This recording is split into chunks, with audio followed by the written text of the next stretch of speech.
Ingon ani ka lisod ay mga itag kwarta rin no zone. Naghinanok pang adlaw. Kita nagdaga nas daan. Bantay-bantay ra tayo naglabang diri zone kay walay uso diri ang pedestrian lane. Paspas kayo managan diri mga paspas kayo managan diri mga bus. Plite day sa bus day tolora ka coins. Pero sa Pinas na dako na kay ni siya. Usa ka coins importante kayo. Huwangan ra kag usahan di ka kasakay sa bus.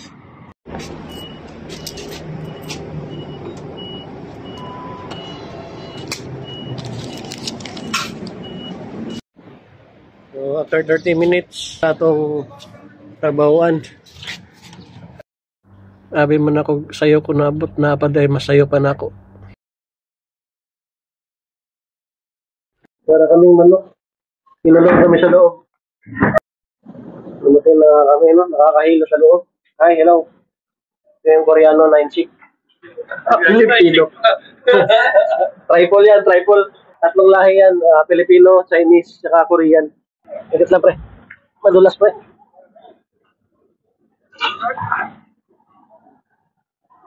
Hindi pre, ganito muna ito po. Tayo na pre.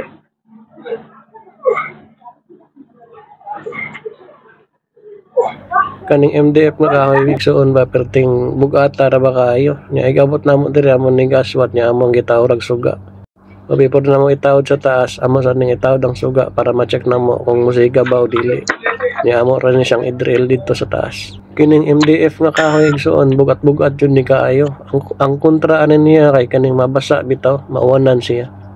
Ari dapita ako ra ning i-fast forward nga gisuon kay naka time lapse ra mo ko diri para dili sad mo boringan kaayo ba.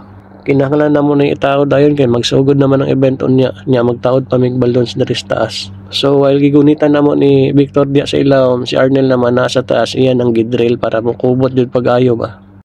Ano din si Tapa igsoon rental sa nang siya kaning arch ka carnival. Siya then nabayad lang sila sa balloons. Then pag human ato amo nang i-set up ang among pump.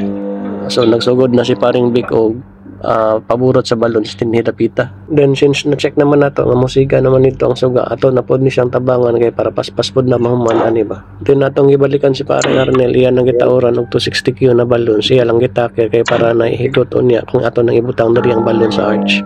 Paspas ra kayong trabaho basta kay bawra ka kun sa imong buhaton igsuon niya magtinabangay ra ba. Tinabangay ra gud anhin na pod dapita tamang paburot tapos paring big diri. So puti na pod yang paburot while giigot na ni Arnel ang white and red. While nagtaod mi diri sa balloons igsuon ba nay usa ka Indiano diri na bagsakan og metal may igsuon yan nakita jud namo kung unsa sa pagpiit ba as in pagkabagsak sa igsuon wala na jud siya kalihok na igsuon so wala na ko ag-videohan may igsuon kay di po taganahan nga musika trata tungod mga ingana ba niya naay na disgrasya lahi po di sila may igsuon kay kung naay madisgrasya before tawag ipadala sa ambulansya tawagan usag pulis. Ni barog akong balahibo maigsuon pa kita nako nya lain na po doy. Naman ulit. Nya sa kadyot ra kayo anong ingon ato ra di ay dito ra mahunong imong kinabuhi.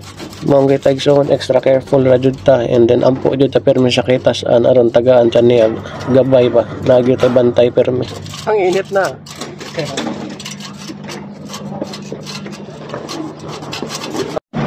Ganyan lang magtali si Master Arnel. 60Q. Parang Mek. May naghahanap sa'yo. Malaking tiyan. Malaking tiyan? Ano si Buddha? Kung nagre-reklamo ka na mabigat yung trabaho mo, tingnan mo yung trabaho ng iba pre. Tingnan mo yung trabaho nila mas mabigat sa atin. Kaya wag mong isipin na napakabigat ng trabaho mo. Meron pang mas bigat. Yung rate tama na daw sabi ni manager.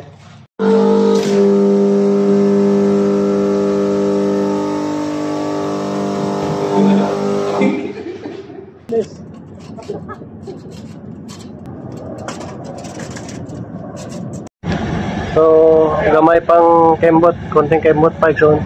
Yun, yung paring Arnel lalagyan ni paring Arnel ang malalaki.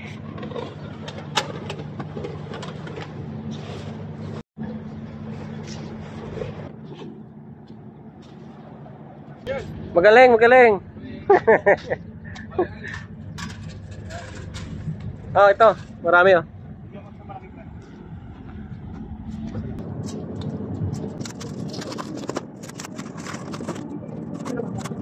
So natapos rin igsoon. Kana. So tapos na kami. Padayon!